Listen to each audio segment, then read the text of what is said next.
नमस्कार दोस्तों, मैं आपका दोस्त राजेश मावले और आप देख रहे हैं बात बरहानपुर पर 24/7। आज हम बरहानपुर जिले से कुछ ही दूरी पर धामन गांव लेकर चलते हैं। यहाँ पर वागेश्वर माता मंदिर पर प्रतिवर्ष यहाँ पर मेला लगता है। यहाँ पर पूर्व मंत्री अर्चना दीदी द्वारा यहाँ पर कार्यक्रम आयोजन किया जा रहा है। यहाँ पर ग्राम उदय मेले के आयोजन किया जाता है। यहाँ पर पानी बचाओ और कई प्रकार की योजनाओं को लेकर यहाँ पर कार्यक्रम किया जाता है। खेल हो गया, सांस्कृतिक कार्यक्रम हो गए। तो आइए आज हम आपको ऐसे कार्यक्रमों में लेकर चलते हैं। आज चलिए धामन गांव वागेश्वर मंदिर पर हम बताते हैं किस प्रकार के कार्यक्रम का आयोजन किया जा रहा है।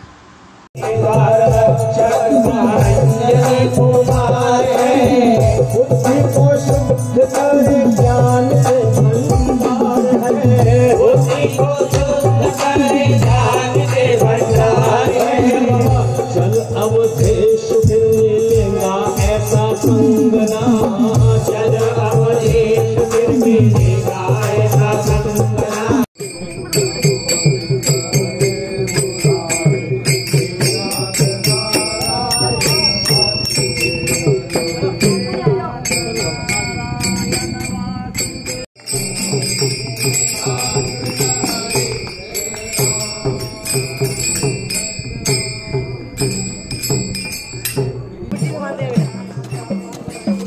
और मिट्टी डाल थोड़ी है, मिट्टी अंदर डालो, उधर से मिट्टी डालना पहले, इधर गड्ढा है।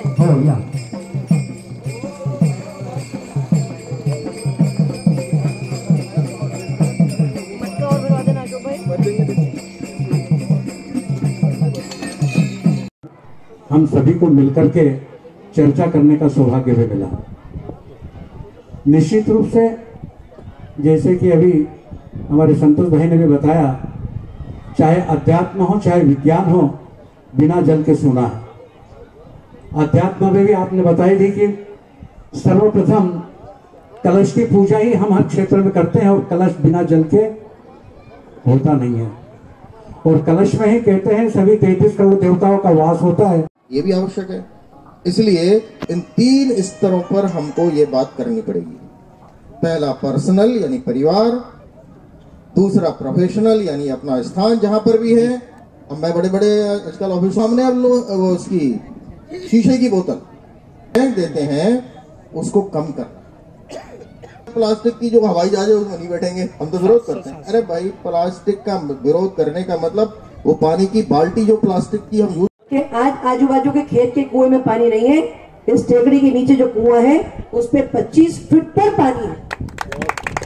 ये वाटर हार्वेस्टिंग अगर इस पथरीली टेकड़ी पर हो सकती है तो राजस्थान हमको देश में सिखाता है पानी कैसे बचा के रखना, और इजराइल दुनिया में सिखाता है कि 4% पानी अगर है, आपका सालाना पानी कितना मिलीमीटर है और इजराइल का कितने भी है, और इजराइल में कितनी है, और वहां पे खेती कैसी है और हमारे यहाँ कैसी है। तो जहां जहां से सीखना है हम सीखेंगे भी, और समाज को जहां सिखाना है हम सिखाएंगे भी। और परंपराओं के से समृद्ध परंपराएं हैं हमारी। हम वो वैभवशाली देश रहे हैं जिसने प्रकृति की को संभालते हुए भौतिक प्रगति भी दुनिया को दिखाने लायक करी। हमारे बीच माननीय मुखिया जी और मोने जी उपस्थित हुए हैं। मैं धामन गांव के वागेश्वरी मंदिर पर हर वर्ष हम मेले के साथ साथ समाज के लिए जो तत्कालीन आवश्यक चीजें, जो विषय हैं, उन पर हम जन जागरण का काम करते हैं, समाज से ज्यादा नेतृत्व के बातचीत करते हैं, चर्चा करते हैं। और इस वर्ष हमने जल संस्कृति इस विषय को, वाटर कल्चर विषय को लेकर चर्चा शुरू करी कि हमारी समृद्ध परंपराएं हमें वो समझ देती हैं कि पानी पूजनीय है, पानी के साथ रिश्ता भावनात्मक है, पानी से प्यार आपको अपने आप होता है जब आपको संकल्प के लिए आप हाथ में पानी लेते हैं। और आप बिना कलश के पूजा नहीं करते हैं, बिना वजू के आप नमाज नहीं अदा करते हैं।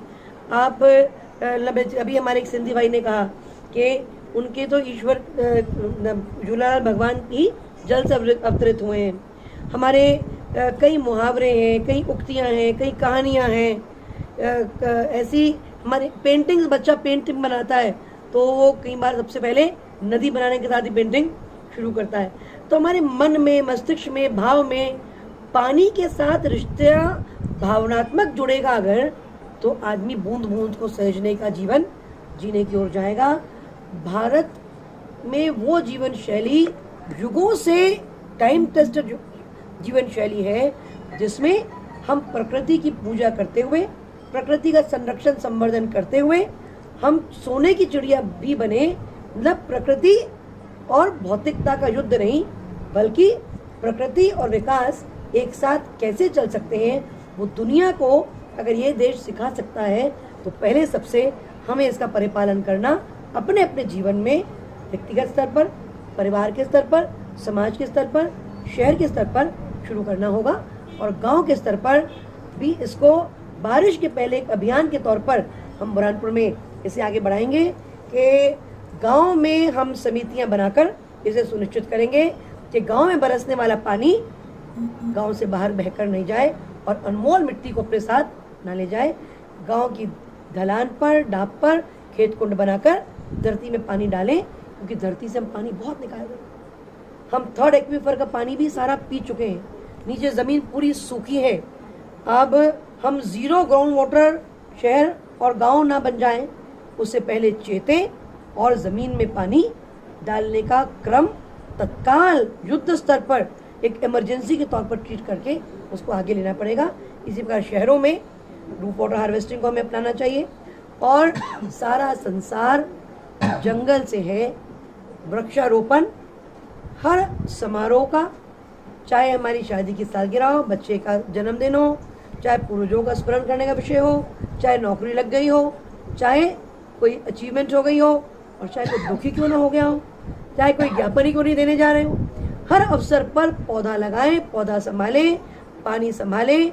और पानी नहीं हमने संभाला तो आने वाली पीढ़ियां हमें माफ नहीं करेंगी। अपने पूर्वजों से जो हमने लिया आने वाली पीढ़ी को देने के लिए संकल्पबद्ध होने के लिए